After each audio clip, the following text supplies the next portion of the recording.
Yo, what's up, family? Before we start the video, please leave a like, subscribe, and share to any and everyone that you can, just so we can get out there a little bit more. With that being said, let's get right into it, man. The Celtics fucking piss away a golden opportunity to get some rest before the second round. They lose 119 to 117 against the Atlanta Hawks. Game 5 TD Garden. Have to fly back to Atlanta for Game 6. I want to get directly into the blame of this shit, but the second quarters have been great for the Celtics in this series. I want to say except for Game 3, the first game that Atlanta won, but they were also plus 11 in the second quarter in this game. But you could just see, like, it was obvious that Atlanta was going to go on a run to get closer to like 2 points or 3 points. It was so obvious, but because the Celtics were dead ass 10-0 or 10-3 run away from the Hawks quitting, bro. They were up 12 with 6 minutes left. They needed one string of 3 stops and just 2 scores, and it was over, bro. It was a timeout, and the shit was gonna be over, bro. But this is the same shit they went through last year, and you know what? Fuck it, bro. Tatum, Jason Tatum, bro. This is the same shit that cost us last year. It's up here with him. It's his inability to set the tone, to have an attacking approach, and his mentality, bro. It's the same shit that extended 2 series last year that should not have gone 7. In multiple series, game 3s against the Bucks and the Heat, he had 10 points and like 6 turnovers. Back-to-back series in the same game. The game 3 against the Bucks, he had 10 points and 6 turnovers, and we lost by 1 point. He quite honestly, probably aside from Jokic, he has the easiest #1 job in the fucking league. He's the luckiest top option in the league, bro. He has a 27-point score, 6th man of the year. He has Rob Al, Derek White, who's a totally different player this year. Smart, who's a defensive player of the year from last year, who can also score. He has the easiest job as a top option, and it shows. Again, last year against the Bucks, game 3, 10.6 turnovers. The Celtics lose by 1 point. We needed him to be top 5 Tatum for 2 minutes, bro. He could have did the same shit he could have did, bro. But if he would have just turned it on for 2 minutes, we would have won that game. On to the Heat series. He has 10 points again with about 5 turnovers. The Celtics lose by like 2 possessions. Again, he doesn't have to average 30 like most top options have to do. Jimmy has to put up 50 points or the team is dead. Jimmy has to do that in 90% of their game. It's rare where he doesn't put up 35 to 40 points and they win. He has to do that because his supporting cast isn't good. Bam is iffy as hell. Kyle Lowry is iffy as hell. Tyler Hero can score, but it might not be enough. You know what I'm saying? So Tatum is not taking advantage of the shit the situations he is in right now. And every time he plays bad, the Celtics teams are so good around him. There's a guy like Jaylen Brown who picks him up. Jaylen Brown has 35 points, and we're in a clutch game, and all we need you to do is be more efficient, bro. I'm gonna read this off, right? The last 3 games, Jason Tatum is 9 for 35 from the 3-point line. Game 3, he was 4 for 11. Game 4, he was 4 for 13. This game, he was 1 for 11, 9 for 35. 2-point attempts, he's 16 for 29. Game 3, he was 5 for 11. Game 4, he was 4 for 7. This game, he was 7 for 11. Is he trying to be pretty? Like, I don't understand, bro. Every single time he drives the ball, the perimeter defender guarding him can't stop him, and then there's no rim protection at the rim. Like, game 3, 5 for 11. Of course, it's not like ultra efficient. It's 50%, like, you know what I'm saying, teetering. Those are 2s, not drives. His drives, he's like 70% on drives, but like specifically off him saying, okay, I'm driving on this play, I'm gonna get to the basket and I'm gonna score. They have not stopped him. It hasn't happened. How do you go 7 for 11 this game on 2s and you take 11 threes? He should not be taking the double-digit 3s, bro. Yes, we know he can shoot the ball. I know he can shoot the ball. I know he can make 3s, but that does not give him an excuse for half of his shots to be 3s, bro. You in game 3 again, you shot 11 3s and 11 2s. Game 4, you shot 13 threes and 7 twos. The only thing that saved him is because he actually got aggressive in the final quarter and started getting to the line, and then he started hitting a couple threes. And this game, it just makes no sense how everybody can see it except him. It makes no sense how any pair of eyes watching the game who actually understands what's going on can see that when he drives, DeAndre Hunter is supposed to be this good defender, and he is, but every single time Tatum chooses to do a move or two and get downhill, DeAndre Hunter's nowhere to be found, bro. And then there's no help in the paint because you have Al Horford. Okongwu can't step over. Clint Capella can't step over off of Al Horford because he's a 40% three-point shooter. If Rob's in there, he's a lob threat. So they stay home on Rob too. What the fuck are you thinking, bro? What? There's nothing to fear. Even if they were in the paint, there's nothing to fear anyway. He spent this whole offseason telling us how he was so hurt, how they lost. He took the finals loss so hard. You know what I'm saying? He never wants to go through that again. And then you come out and you do the same shit, bro. In 3 straight games, you got lucky in game 4. You honestly got lucky in game 4. Game 4 isn't a great performance. 8 for 20, that's not a great performance. But that's a performance that I would take from him because he turned it on late. You can be bad for 3 quarters because of the team that you have. You shouldn't, but you can do that. Just like this game. He could have been bad for 3 quarters and had 10 points in the 4th, and it would not have mattered. Yes, I would still talk about how he has to build habits and start out quicker because he's supposed to be a superstar. But you seen in game 4 when he was struggling for 3 quarters, he had 16 points in the 4th quarter. That's all we need because your team is so good. They're not gonna let you fall down by 20 points. Brad is doing such a great job, and the people that he brings in and the talent on his team, it covers up when Tatum is playing bad, and which it's supposed to do. Tatum's in a very unique situation where you have 3 guards in Smart, White, and Brogdon who are all 3 two-ways and all have complete games. That's rare. No other team has a better combination of 3 guards than the Celtics do. Then you have a second option who averages more than about 10 to 12 first options. Not even 10, it's probably more than first options on other teams. Then you have versatile bigs like Al Horford and Robert Williams. You have to be better, bro. This is an approach thing. And this is also where the blame comes in for Joe Mazzulla, right? 6 minutes left. They're up 12 points. As soon as they get a 12-point lead, Tatum starts walking the ball up the court. He's barely getting past half court in time to avoid an 8-second violation. So he passes half court with 17 seconds left. He's dribbling back and forth for about 5 seconds. Then Atlanta sends a double team at him with about 10 seconds on the shot clock. Now they're running offense with 10 seconds left. They did it hasn't worked for them ever. This isn't just a last year thing. This has happened in last year's playoffs, last year's regular season. It happened 2 years ago, 3 years ago. I don't know why they think that when they get up 12 with ample amount of time left in the game, they think they can just run the clock out. 6 minutes is an eternity in the NBA, especially when you have a guy like Trae Young that can shoot threes in a hurry, bro. A change that I've always thought would make a difference to the offense slowing down every single time they get a lead. They think the game is over way before it's over.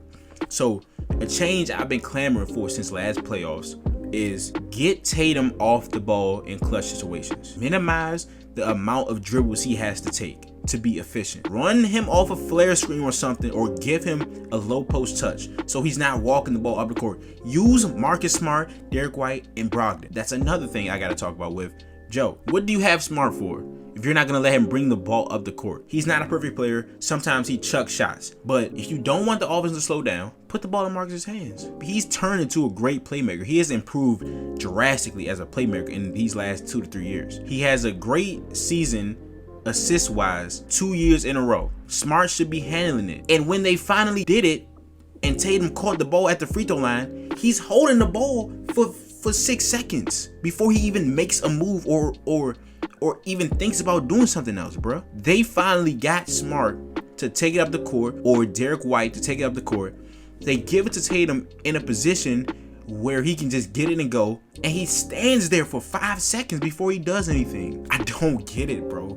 How does somebody this good have these games consistently, bro. He's consistently inconsistent, bro. And it's dating back to last playoffs where you have a 10-point game and then you have a 46-point game. He's acting like Jimmy. Jimmy had 2 single-digit scoring games in the series against us in the Eastern Conference Finals last year. And then he'll have games where he dropped 45 and 40. That's why people question if he's a superstar or not. And that's why I am questioning whether Tatum is a super. I've been saying this since last year too. Like, superstars don't have games where they're detrimental to their team. Superstars have bad games, but for their standards. And I use this example all the time. The Celtics bottled up KD for 3 games last year and they swept him, right? KD's bad games are 22 to 25 points on 22 shots. So like 25 points on 42% shooting, right? That's a bad game for Kevin Durant. And that's what he averaged. Everybody was like, oh, I've never seen him be defended like this before. With good reason. We slowed Kevin Durant down. Tatum's bad games in the playoffs last year were 10 points. I really don't mean to pile up on Tatum, but it starts with the head of the snake. He's the best player on the team. He needs to act like it. Now, Joe Mazzulla did not help that at all. When you see Tatum or the team have possessions where they slow down the pace, multiple possessions in a row, you have to micromanage. You have to call timeout and say stop that shit. He said it after the game that, oh yeah, pace, we start slowing down. Why didn't you say nothing in the game? You have the authority to do that. You have that authority, bro.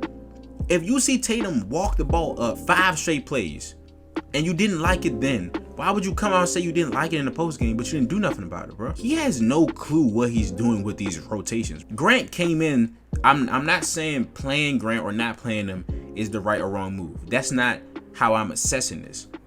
I'm assessing it as he doesn't have a plan, bro. He's freestyling after his top 7 guys. Hauser played great minutes tonight. He gave you a couple threes. He played good defense. And then you just randomly throw Blake in.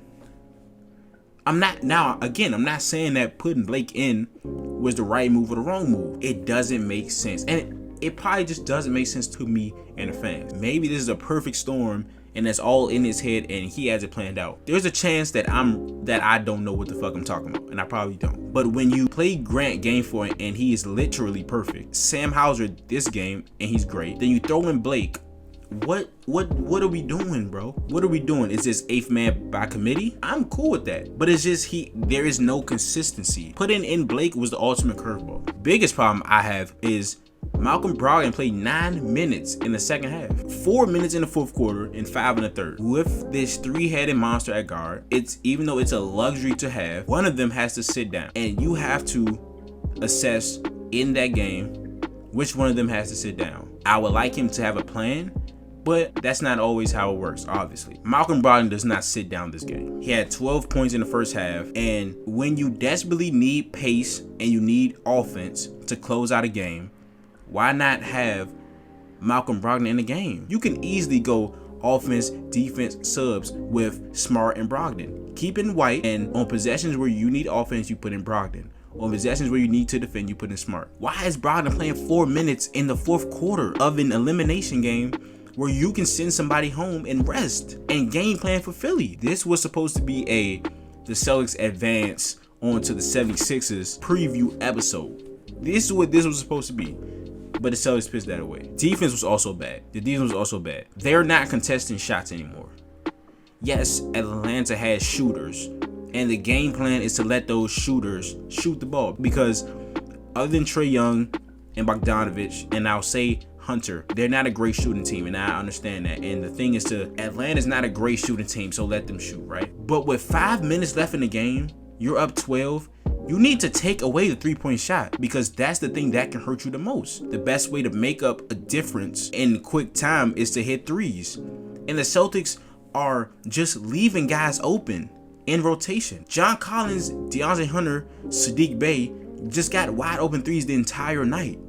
I understand that that's the game plan, but with 5 minutes left, you have to understand that that's what they want. And you can't leave it up to chance with 5 minutes left, bro. You have to make them do something else. And the one time Rob actually came out on John Collins, he missed it. There was a separate time where he came out on John Collins, he forced him to put it on the ground and hit a 2.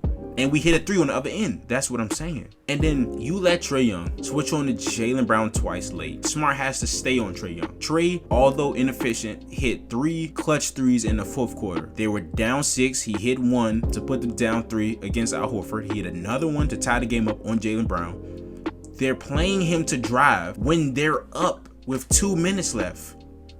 The 3 hurts you the most. The 3 hurts you the most.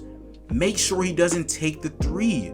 Let him drive or make somebody else shoot the 3. Yes, I don't want those other guys to get open 3s. I would rather them be contested. But would you rather them shoot it or Trae Young? Them. And that's not even what they were doing. They were leaving them open, not even double teaming Trae Young. They were just leaving them open. Again, I understand that that's the game plan and that's what you would rather them do within the flow of the game. But when they need 3s, don't let them shoot them. And then the Trae Young 3 to put them up by 2. Again, why is Jaylen backpedaling? Trae Young has struggled when guys pick him up from further down the court or when they're physical with him. Yes, he might draw a foul. I understand that. Just don't put your hands on his chest. You can still be physical with him without putting your hands on him. You know what I'm saying? Yeah, he's a quick guy, but don't let him. You're backpedaling, and you know he has that type of range. You have to play him like Curry. We have done a great job of minimizing his free throw attempts and taking away his 3 ball. He's had games where, yes, he's scoring 28, 25, or 30, but he's also taking 25 shots to get him because the shots that he's hitting are 2s, and he's not getting to the free throw line. That's what we want. But when he starts hitting 3 threes in a quarter, that's when they start to come back. And I think Rob has to do a better job at getting back to contesting jumpers because there's times where Trae gets that floater off and Rob is standing right there and he's not contesting. Maybe the offensive rebounds is a reason why, and he was in foul trouble early, but there was also a time later in that game where Rob contested Trae Young on 2 straight plays and he missed both of them. Rob makes a difference. He was great in this game, especially down the stretch. He needs to get back to being that ultra deterrence, not just in the paint. He can block Trae's floaters. I've seen him do it. He's been close, and every time he contested it, it changes. It changes things, bro. And when you change their shot, when they see you, they don't shoot the ball no more. Be that intimidator, not just in the paint. And Smart, this is the last thing. Smart, he played an okay game, but just in the fourth quarter, he sent Trae to the line to put them up 1. Why are you reaching at half court? Now, I don't think it was a foul. I don't think it was a foul. He poked it loose, and they both dove, and they called it on Smart. Bad call. But why even put yourself in that predicament at half court? Yes, he can shoot from around that range, but they were literally at half court, bro. And he's pressing up on Trae, swiping at the ball. No, you know he's gonna flail or he's gonna get the favor of that call, bro. Don't even put yourself in that position. Play defense. You're the former defensive player of the year. You played Trae good this game, which is why on that last shot he took from 3 on Brown, I didn't want you to switch off him because I know you were gonna do more than what Jaylen could have did. And then he's trying to draw fouls in crunch time, trying to hook Hunter, trying to get flopping and shit. Like, just play basketball. Joe Mazzulla again. What the hell are we doing after Trae Young hit that 3? 1.8 seconds left. We get the ball to Al Horford in the post. I'm pretty sure we had a timeout left. Even if we didn't, Al wasn't even open. He wasn't even open. Anyway, I'm not going to Al with 1.8 seconds left in the post. He's been a catch and shoot player the entire year. Why are we doing that now? So what was drawn up? What was drawn up in that situation where Al came off and received the ball in the post when he wasn't even open? But that's it, man. The Celtics, like, yes, I'm upset and I've sat here and talked for 25-30 minutes, but I do believe this is over in 6 in Atlanta. I believe they can get a hold of that game and win. But it's about being a championship team. It's about expectations. Nobody expected this to go 6. This is not supposed to go 6. You're a championship team. You have to build championship habits. And doing this shit, losing rest days, and Embiid being like allegedly hurt and not supposed to play game 1, and you're pissing away opportunities to win playoff games because you can't hold a lead against the Atlanta Hawks, is just not encouraging. That's it. It's just, I would rather them not do it. You know what I'm saying? So it's Nick. If you enjoyed the video, please leave a like, comment, please interact with me. I love to talk. basketball for anybody. So feel like you got something to say, comment, agree, disagree with me, whatever, it doesn't matter. Please, again, leave a like, subscribe. My name is Nick. I'll see you guys.